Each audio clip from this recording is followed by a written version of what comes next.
chose Terry v. Ohio because I felt like it provided a powerful tool for law enforcement, and most other Supreme Court cases limits the power of government agencies, unlike this case.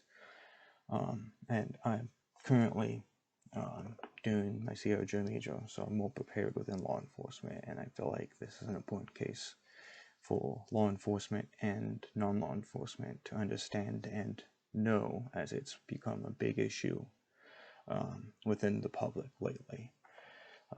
Lots of controversy over stop and frisk and if it should be allowed or not, and does it violate the Fourth Amendment. The facts of this case is Detective McFadden witnessed two individuals walking up and down a street looking at a couple of buildings. And according to him, these two individuals did this about 24 times before he decided to stop them and talk to them.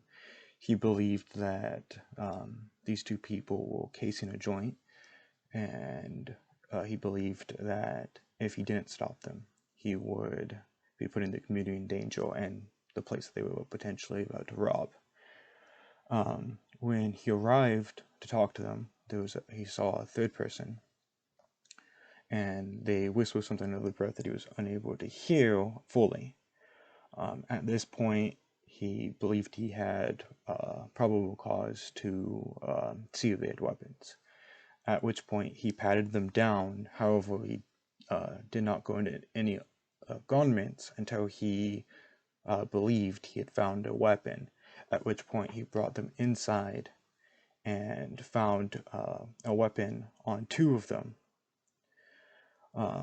which led to an arrest of a concealed weapon, and which later on led to the conviction of Terry, who eventually brought this all the way up to the Supreme Court against Ohio. The Supreme Court ruled 8-1 that the detective in this case did not violate the Fourth Amendment, even though he did do a search and a seizure on two out of the three individuals. And because of that, they said that evidence that he collected could be used in trial. The reasoning behind this decision was they believed that there was reasonable suspicion that these people were a danger not just to the community but also the officer involved in this case, and that the small amount of search and on potential seizure in this case and in situations like this is warranted when the community or the officer's life is reasonably in danger, and in that case an officer is allowed to do a pattern search.